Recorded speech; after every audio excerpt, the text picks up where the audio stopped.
Are you a beer drinker wanting to indulge their taste buds and expand their knowledge? Do you know how to drink beer but not sure how to taste it? Hi, I'm Cassie, and today on Top List, I'm gonna show you what I look for when tasting beers, and hopefully that makes tasting beers for you a little more exciting.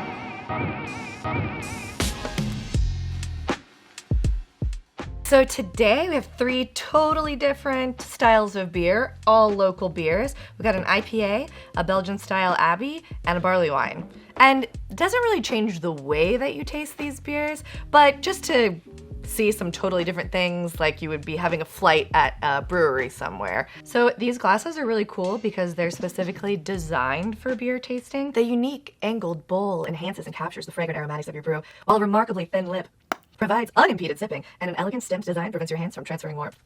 All right, let's get to pouring. Yeah. So, one thing you might like to have handy besides your beer is a little glass of water so you can cleanse the palate in between tastes. Another rule of thumb is, let's say like you're somewhere with a flight, you're gonna probably start with what you think the lightest bodied beer would be. So first, I'm gonna take a look at the color and examine that. I'm gonna look for clarity and color of the actual beer and color of the head. So this is like a pure white head, but the beer itself is like a cloudy pastel yellow. So you wanna take a few whiffs here. Do a little swirl and twirl. When you're swirling, you're gonna release out some more of those aromas. Just kind of agitating it a little bit. Really just get your nose in there.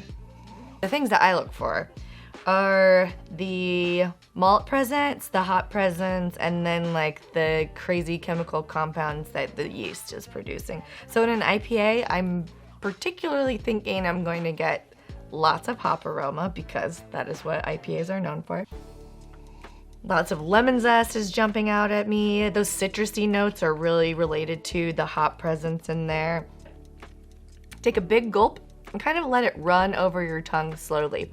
There's gonna be a lot of different flavors at the start than there are at the finish, and like the texture of the bubbles you wanna see. Most of what you smell is going to be probably what you taste because they're so connected. Gonna try the next beer, talk a little more. Ugh, water. So, beer number 2, Belgian style Abbey Ale. And these I am expecting to be more malt forward. So when I'm looking for malt and aroma and taste, those are gonna be like bread products. You know, malt is a grain, so think of it like toast.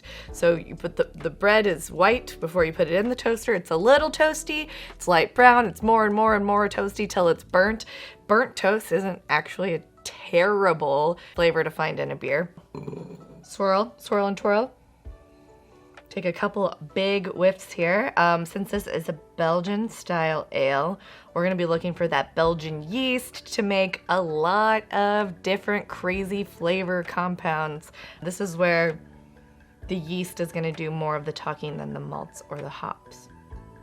That's great that we have actually malty beer, hoppy beer, and yeasty beer. But when you smell fruit, it doesn't mean that they've added fruit to the beer necessarily. It's those esters and phenols, is that what they're called?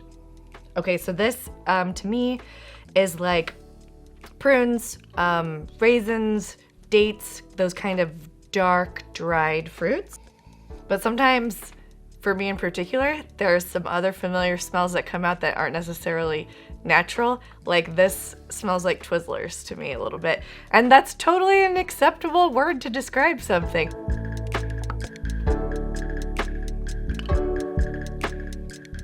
Okay, again, let that wash over your mouth.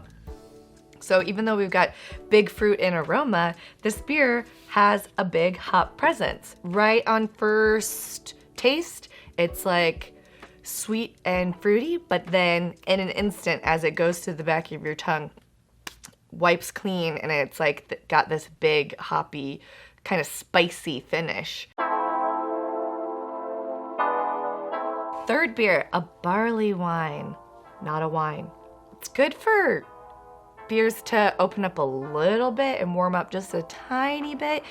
It will let those flavors kind of become more noticeable, because very, very cold beer is good, but you don't get as much of the nuances as you do in a beer that's just kind of sat just for a tiny bit, warmed up just a little bit, especially like a big, bolder beer like this barley wine we're about to taste.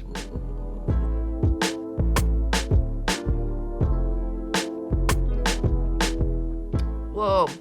So, barley wine is a lot of hops and a lot of malt. I think this is like 11%. The mouthfeel is a lot more viscous. It's a higher alcohol beers, like have a little bit more mouthfeel, not just the texture of water, but more like the texture of milk. To me, this is very sweet. Thanks malts that are probably roasted for a long time, bringing out a lot of those sugars. But yeah, that is a big, big, big, big sweet. Oh boy, I would need to share this with people. I didn't drink any more water in between the other beers. Oh well. I've been to a lot of beer classes. I've been working with beer since like 2008, right after I was first legally allowed to drink it. Worked in some like really cool craft beer bars, worked at some breweries, and you know, beer tasting should be fun. It doesn't have to be a serious thing, and hopefully you will think that too. Whether you're a cicerone or you just like beer, you don't have to take it seriously. Start tasting. Tell me what you think in the comments below. Like and subscribe. Tap list.